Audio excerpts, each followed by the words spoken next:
Ravens offense has struggled this season? I mean, it could be, but when I heard this, Jenna, I'm like, well, what type of message is Lamar trying to send? Because this is not an uncommon thing in the NFL. This is what guys get paid to do, to study film, to pick out the tendencies. So you'll hear it all the time.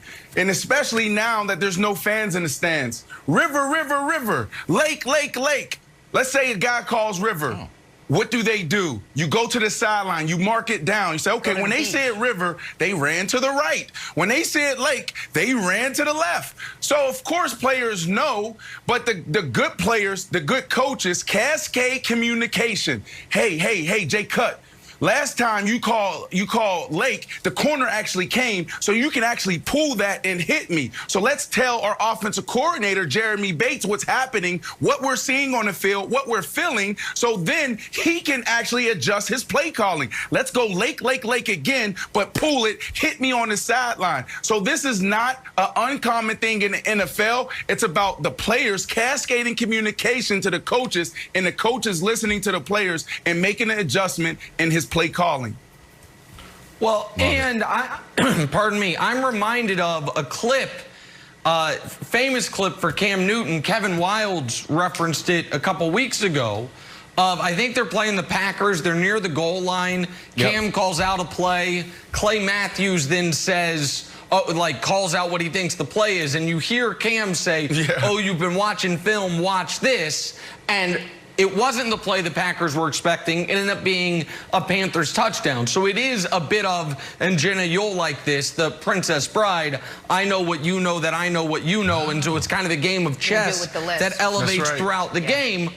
But it did feel to me, Brandon, like this was Lamar, even if it was unintentionally, calling out a bit of the coaching, which a couple weeks ago after the Steelers game, I was pretty hard on Lamar. And you and I got into it a bit because you were saying it's Greg Roman, it's Greg Roman. And I didn't tell you this at the time because it would have hurt my case, but at this point I must admit it.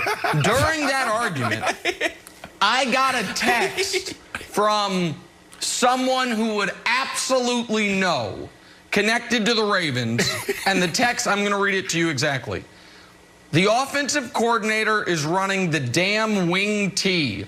They don't practice the pass game as much as they go over the running game. Greg Roman's time will come up sooner than later. It is Roman that is messing things up.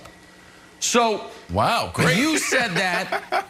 I then got a text that corroborated it, but I didn't tell you because it really kneecapped my argument, but now I'm coming clean. And now Lamar is saying everyone knows what we're doing. So it does seem like there is a need there, even if there's also a need for Lamar to play better, because his numbers are down across the board from his MVP season.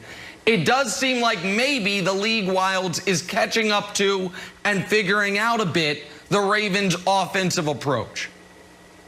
Oh, you know who this spells good news for? Your old buddy Kevin Wildes, Patriots, Ravens, and we're back. There's falling apart in Baltimore. And Brandon, you're like river, river, river, lake, lake, lake, and all. I didn't really know if it all had to be aquatic bodies of water. I didn't know that. It's like pond, pond, pond. Like, oh, they installed reservoir. Look, I think this is great for the Patriots. Obviously, Bill Belichick's going to know what you guys are up to. And so, and Lamar was kind of taking like a shot at Greg Roman.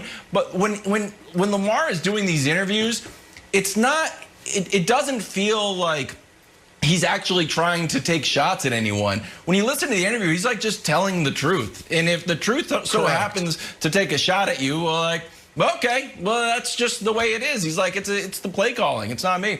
So I feel even more buoyed, another aquatic reference, Brandon, for the Patriots' chances against Baltimore. Yeah, I mean, a lot of people think that we go into the building every single day and all we're doing is running routes, throwing the football, tackling guys. But we spend more of our time breaking down film and looking for those tendencies. I'll give you guys a few examples.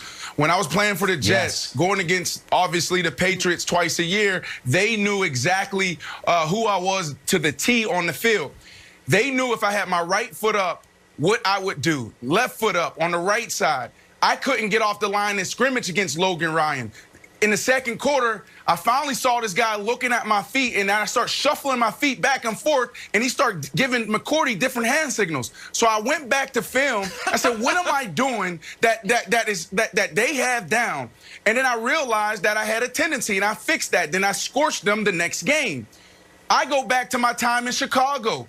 Brian Urlacher, Peanut Tillman, Lance Armstrong, Julius Peppers, Izzy Adonijay, all these guys would be on the sideline playing against Aaron Rodgers, and I tell this story all the time, but Brian Urlacher would say, guys, this series, Pepsi is up. What he was saying was, I'm going to call Pepsi, Pepsi, Pepsi. We're going to go into cover 2. Aaron is going to see cover 2.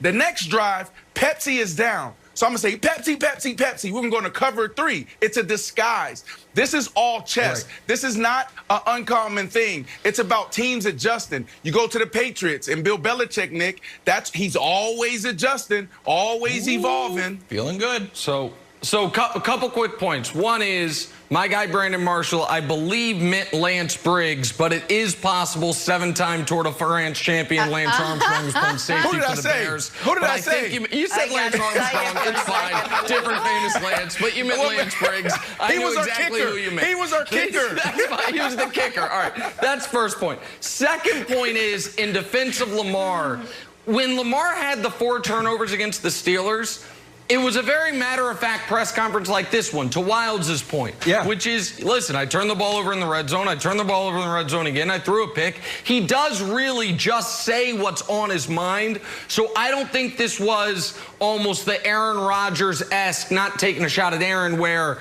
there is a backstory to all his comments. I think he's just saying what's on his mind.